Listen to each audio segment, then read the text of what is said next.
All right, I think we're good now. What's going on, guys? If you're watching this live on the live stream, just comment hashtag live below so I know who's with me.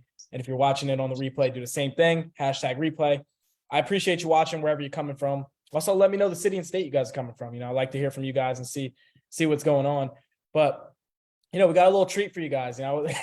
Second day in a row, we're doing a live Q&A with a client to share their experience in the program. And right now, I'm here with my man, Toghrul. So I've been working with Toghrul since, I guess August, end of the summer. And he's down 26 pounds so far. And, I think his story is pretty interesting for you guys. And what he's been able to do and how we've kind of been able to change course on his journey and kind of shift our goals. I'm sure he'll get into that when he talks, but I think it's very interesting. And I wanted him to get on here and share that. So Toghrul, I appreciate you just taking the time out your busy day to do this.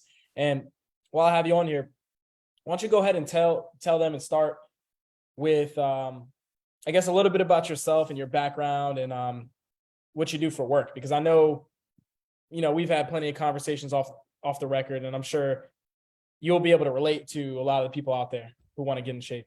So. Yep. Absolutely. Yeah. Thank you so much, Dallas, for the opportunity, and especially for this great experience. My name is Toghrul, and we moved to Dallas about a year and a half ago. In terms of, I've always been active with sports. I played soccer my whole life. From time to time, I was doing morning runnings, probably twice a week, something like that. However, it didn't prevent me from getting to around 100 and about 200 pounds now, 190 something pounds, right? Mm-hmm. So, and definitely I was uncomfortable. I was uncomfortable with how I look. I was uncomfortable how that overweight kind of affected my everyday life, sleeping habits, and so on. So somewhere I knew there was I had to start somewhere, right? And as most people now, we're always expecting what's called immediate gratification. We want to do everything in a week, on a couple of days. We're expecting lose a lot of pounds so we can see that and then kind of continue. So that was my biggest challenge. Sometimes during certain months I would lose a couple of pounds, but then again I'll get it back. And after a certain point, I realized it's definitely not about your physical activity, but at a certain age, it's about your everyday nutrition. Nutrition, yeah, so, that was a big thing for us down in, and we'll probably touch on that a little bit later. Yes, you've definitely got some interesting stuff to share personally. Yeah, But what about your lifestyle, in general? I mean, I know you have a business. I know you were talking, when we first connected, you had just moved from Cali to Texas. Yeah. What's your lifestyle like, man? I know you got a family. I know you've got busy. Yes. I know you got a business. I know you're in real estate. Right. Talk a little bit about that, man. Just for absolutely. So my life for about 10 years, I've been running the limousine transportation business. So basically, it's pretty much sitting job. You spend a lot of time in the car driving. And when I see at the other drivers, and at a certain point, I might see certain consolations. I wasn't as bad as them. However, the tendency of that profession is, over time, those you get overweight. So it's not physically involving activity, even though, as I mentioned, I still, manage to play, do certain activities. At the same time, yes, it's mostly kind of sitting job, and whenever you have a very busy schedule, you pretty much spend that in that position about maybe even up to 12 hours a day, right? Wow. So when we moved to California, so basically I still do that things part-time, less than part-time maybe, but mostly I'm now in real estate and also doing some investment.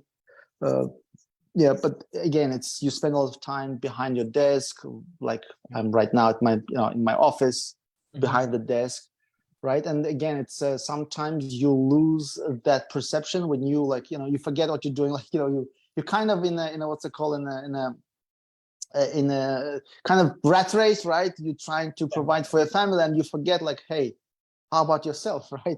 You're taking care about the people, and that's what causes you don't. In that under that stress, maybe you don't actually look what you eat, right?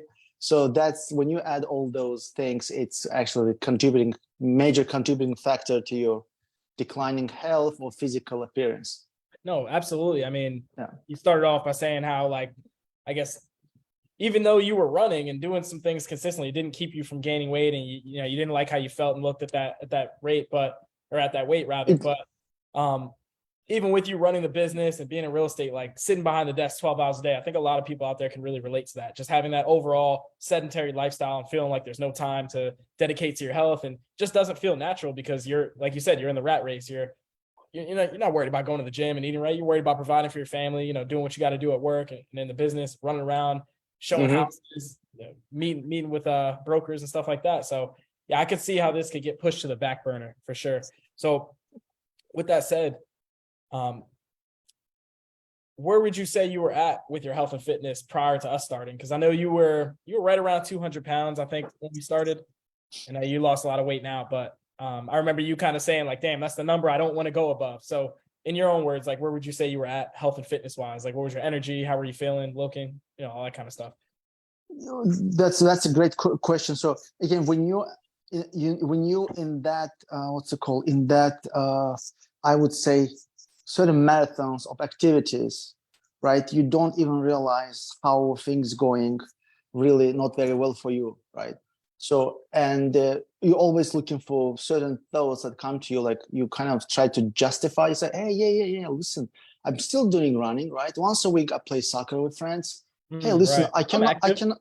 I'm not like 100% passive, man. I'm active. Actually, so basically what I'm trying to say,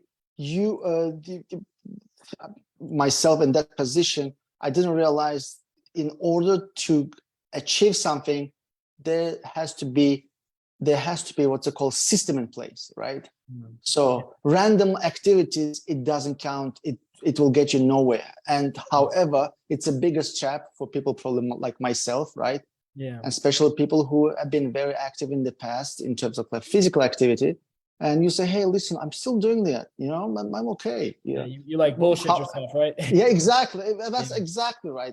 At the same time, for example, when you go to bed, when you wake up in the middle of the night because you're not sleeping very well, and you feel like there was what's called stress or how tired you are without much of activity, you realize, wow, something has to change here. Yeah.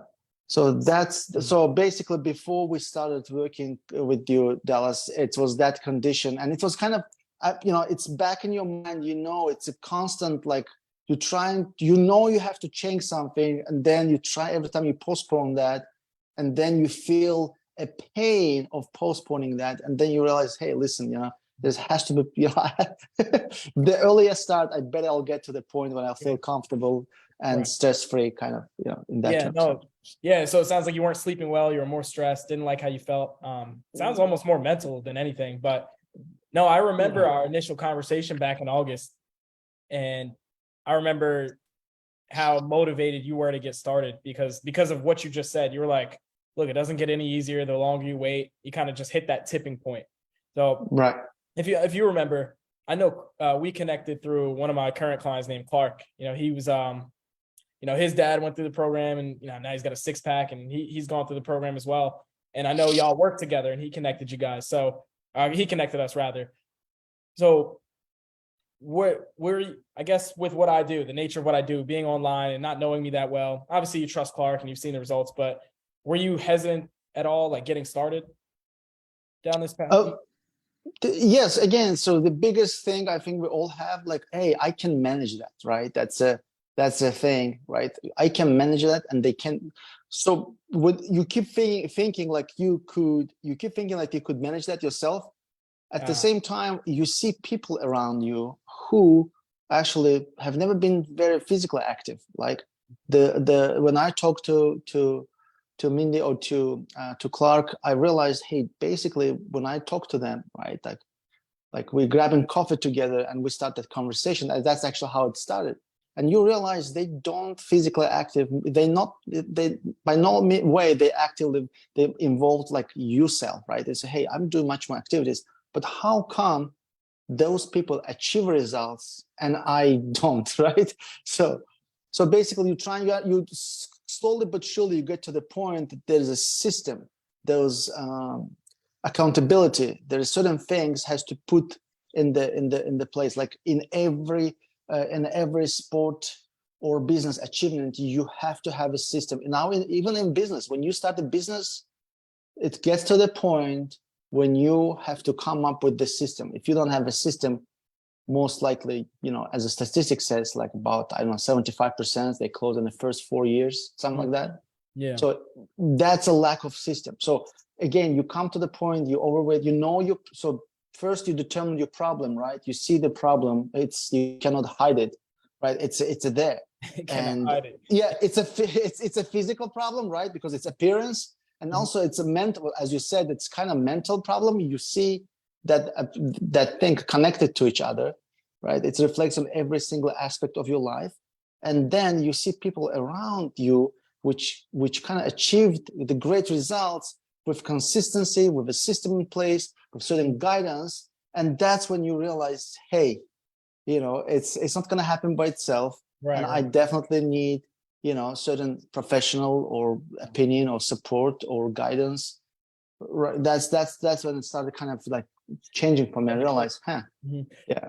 No, that makes sense. I mean, you come a long way from kind of buying your own BS in terms of, I run once a week and I play soccer, I'm good. I'm still active, right? Or like people say, same with the nutrition. They're like, oh, I eat pretty clean. But then when you look at how much you're eating, it's like, yeah, you're eating clean a lot of the time, but then you're snacking at night or you're overeating. So, all those things where we buy our own BS. But it sounds like you kind of made that mental shift after understanding that, you identified the problem, you didn't like where you were, but then also seeing people you knew as social proof, like going through a system and then saying, okay, well, I thought I could do this on my own, but now I guess I need that system. I need that structure and accountability to kind of get to where I want to go. So yeah, I'm glad you're able to have that revelation. Obviously it worked out for us, but where would you say you're at with your, where would you say you're at now with your health? So we talked about where you were, 200 pounds, kind of upper end of the scale for you. You didn't like how you looked and felt, blah, blah, blah. Where would you say you're at now? I think we're down, 26 pounds since the end of the summer. In addition to that, where would you say you're at? Yeah. So in addition to that physical change, and of course, physical change, it's not only a physical change, and also it affects your, just simple example, even you put your certain clothes, right? Now, actually, you feel much more happier because, and I still have my, it's just,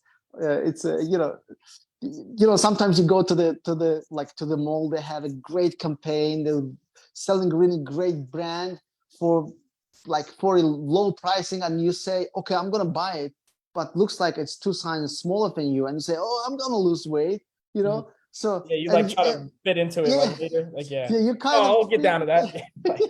Yeah, it's kind of wishful thinking. You say, oh yeah, I'll definitely get there, but you'll never get there, right?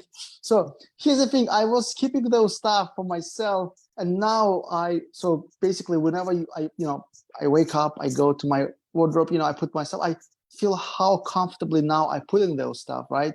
I don't have to think about certain tricks those stylists using, right, to hide your overweight or underweight. Certain tricks. Certain colors, certain design. I said no. So first of all, that's how you start your day, right? And of course, every day you step on the scale. You enjoy that achievement. It's a mental, as back to your point. You start your day with that winning, right? When you start. If you remember that video, start the day, make your bed first, it gives you a feeling of achievement. Right. Exactly. It's a small win that actually makes you even more positive for the rest of the day. So that's only the beginning, right? You feel that, and and even though, and you think about how you spent last night, you spent really well, right? So there wasn't like waking in the middle of the night 4 or 5 times during the night. So all those, and you think that, okay, now it's a lot of changes. And again, I actually, after losing those about 25 pounds, 26 pounds, I feel kind of literally, besides the fact you're much more lighter, lighter in terms of activities, right? So you get not, and as you're probably going to mention that too, and I increase my physical activity. And at the beginning, I was thinking, like, considering my age, which is 47, that might be kind of have a devastating effect. Like I'm going to be like literally exhausted by the end of the day. Actually, turns out it's not. Those Yeah. three combined, it's actually giving much more energy. So less Yeah. weight gives you much more energy. Yeah. And again, it's go ahead. Oh no, sorry, not to cut you off, but I Yeah, did want to touch on this before I forget. So that's an interesting yeah. point there. It's almost like we had a compound effect in a positive way from Mhm. going to work. Like first we started off like 3 days a week in the gym, nothing crazy, going on some walks, and then you'd play soccer in a men's league once a week. Then as we got on, we started transitioning to like marathon training. So now you're running like 4 times a week on top of the 3 workouts. And it's like the further we go and the lighter you get, it's like we're increasing the activity more and you have more energy. But you, like you said in the beginning, oh, I would have thought that would have drained me. And, maybe that is how you would have felt day one if you had gone to that type of extreme. But the fact that you worked your way into it, you built some habits and you compounded on that. Yeah, now we're training for a marathon. We completely changed course in terms of our goals here. So I think that's cool to see. Yeah, And you're doing it through Ramadan too, which is cool. yeah, absolutely. Yeah. And one thing I want to just kind of maybe a little bit like some humor here. So since this is for those people who watching us and who kind of thinking, considering, or maybe like still analyzing the situation. So it's a long-term run, as you mentioned. Maybe it's like a marathon, and it's every single marathon or anything needs a preparation and certain guidance. So even I remember my first weeks, right? Because basically when we started, I can tell that too. It's actually went a little bit worse before it started getting better, like with everything else. Right? And even my kids like kind of was joking with me, and they said like, after a couple of weeks, they said, Dad, how many weeks or so? No, how many days you've been like doing this? I said like, it's about 21 days. I said, Dad, in those 21 days, you've lost what? I know, Dad, you lost 3 weeks, right? Damn, they said that. Damn, they roasting you, man. They said that. I didn't even know you said that to you. Yeah, so it's kind of it's a kind of famous joke, but they kind of they so so yeah, but I didn't know they said that. Yeah, even my point being, of course, they say in a funny way. It's not like they're trying to put you down or like I know, yeah. But the way even that approach, like it's even for them, it was kind of unexpected, unbelievable. But again, slowly but surely, right? Because it's a family members. They see you every day. They don't see that. But they don't definitely, notice But about like when I got after I lost my 15th pound, so now they kind of start seeing things. Yeah, that was one of the funniest part. Like I would say, thank you so much, guys, for support. Yeah, like when right. I'm gonna Oh, make now like you want to 10 weeks. support. Yeah. No, your make 10 mom. weeks. Oh, yeah, exactly. Like, and that's how it goes, man. It gets worse before it gets better. You would expect 3 weeks saying, oh, I got to be 10 pounds. I got to be looking different. It's just not, it was pretty slow, but you stayed consistent. So you went from that family saying that to now your mom. We laughed about this the other day on the check-in. Your mom was like, did your head get bigger or did you lose weight? Yeah, exactly. Like, That's about that. Yeah, my mom, she lives in Azerbaijan, which is about probably 9 to 10,000 miles away from here. So when we are talking, on the phone, on a video call, and she said, hey, Toghrul, listen, is it like, it looks like, is it you get smaller or big, your head gets bigger? But yeah, my head just got bigger. Just don't worry about it. My head usually big, and we know all that. But now, since I lost a couple of pounds, all those pounds, and now it's kind of much more like, yeah. Even she realized that. I say, yeah, Mom, I just lost, like about 20 pounds, and yeah. Yeah, I thought that was hilarious, man. I'm like, kids joking with you about wasting time and this and that. Now you got, did your head get bigger? Yeah, I was like, oh. Okay. So, I mean, that's all good stuff in terms of the wins and like where we're at with our mental space and all that. What would you say that you learned along the journey? Because I understand we're doing things a little bit differently than you have in the past. And obviously it's led to you being more consistent. So what would you say that you've learned about the journey, maybe about yourself, that is kind of maybe different than what you thought coming into something like this? Right. I believe, Dallas, it's the biggest challenge I think I had, and I believe everything had like, so it's about like kind of, it's about breaking your habits, old habits and wrong habits, right? Bad habits, and building certain new. I think that's the biggest mental hurdle people have on the way to achievement. And I would say even in business, because I kind of trained, I was successful running my business in California, and I trained certain people in that direction. And I could see the same challenges for those people. So again, it's the same thing exactly. And I believe, and you always been telling me that, I'm doing very well. And I think that's the biggest thing, because I realize that's the challenging part, right? So there's a new system, right?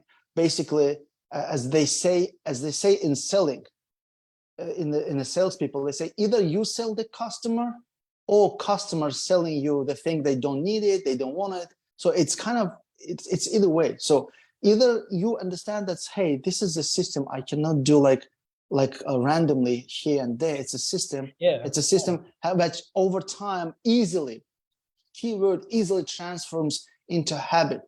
And that's the most, like those self-help book sales, like you can build a habit probably within 3 weeks, 4 weeks, right? But it takes probably about, 3 months to have that habit rooted in you, right?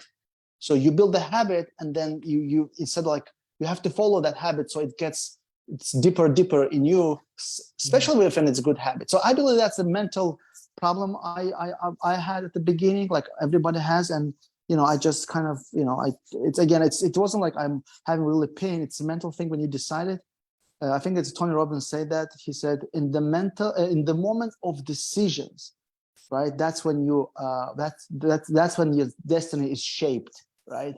Yeah. So because what you decide is to kill off, right? Kill off the alternative. You have to like be firm in that. So yeah, when you're kind of on the fence, you're not going to make any changes. So and absolutely. Cool thing is like when you make that upfront decision, this is why like a lot of people who do 75 hard end up like really doing well. Is because once you decide that you're going to do something and you make that decision up front, everything else, all those little decisions afterward are either in alignment or out of alignment with that big decision up front. So it's like easier to make them, as opposed to like, I haven't really committed to anything. So whether or not to go out to eat or, do something that's all forced, it's a lot harder to make that decision.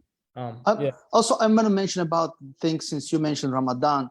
So as you may know, Ramadan is a mandatory fasting for practicing Muslims, right?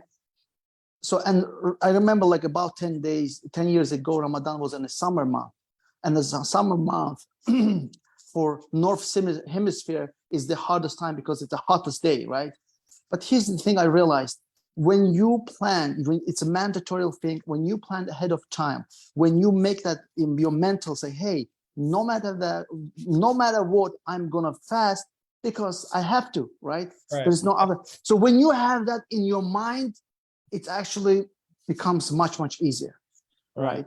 Yeah, so exactly that mental decision you make and ahead of time, that's kind of removes a lot of obstacles. Let me put that way.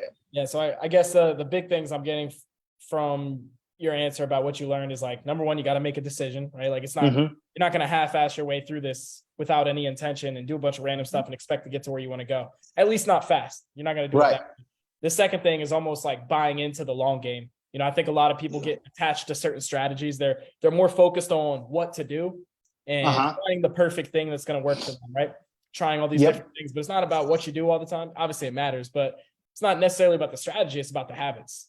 Because if you do stuff consistently, especially if it's the right stuff, that's where the progress is made. And it's not going to happen in 2-3 weeks. It's going to happen over months, years, decades. And if this is something that you want to be a lifestyle, then all that's what matters to begin with.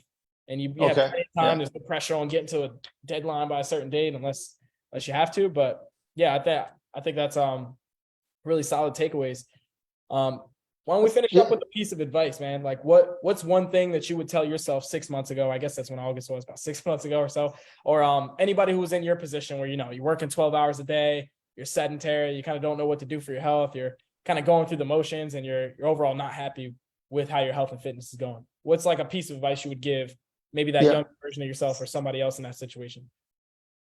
First of all, for those who like thinking, I think we talked about that. The main question is ask to yourself, are you interested or are you determined? Oh, yeah. Right. So if you're just interested, that means, let me see how it goes. But what really people need, I think, that determination. First of all, determination is easy to make, when you see it's happened. One thing when you do it, it's never happened, nobody achieved that, and you say like, hey, nobody has ever done that, right? So it's that for that purpose, determination would be very hard. But so that's a question: are you interested, or you want to do that positive change for yourself? And the second, you said advising.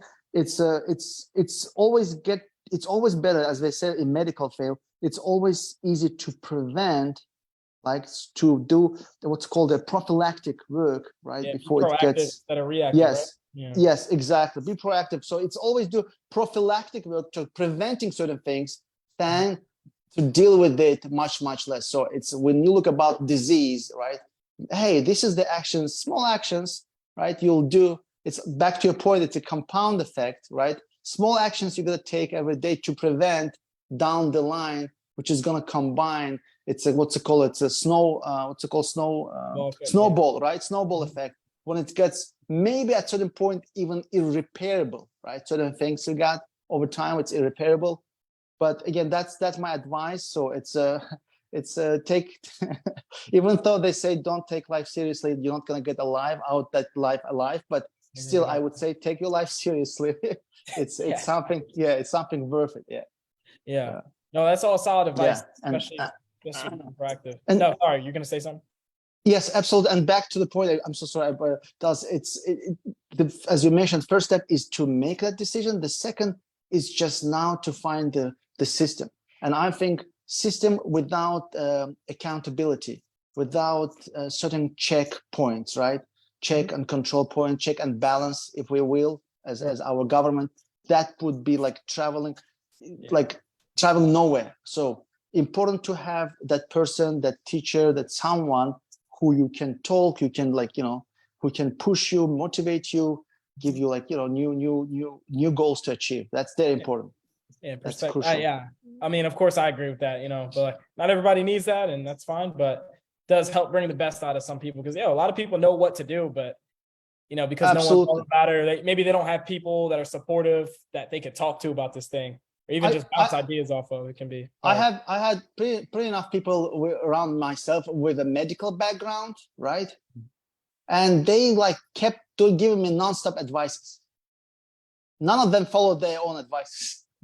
Oh, that's how it is, man.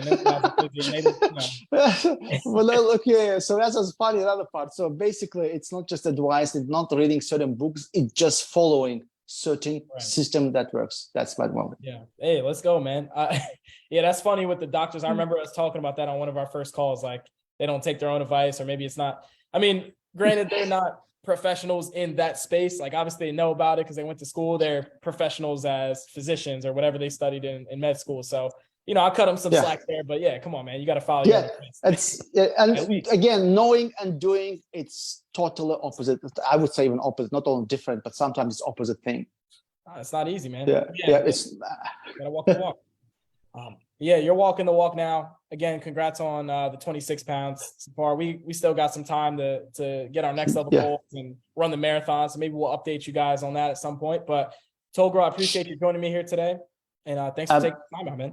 Thanks so much for the opportunity. And I'm looking to do something like that in the future with my new achievements. All right. Sounds good. We'll give them an update.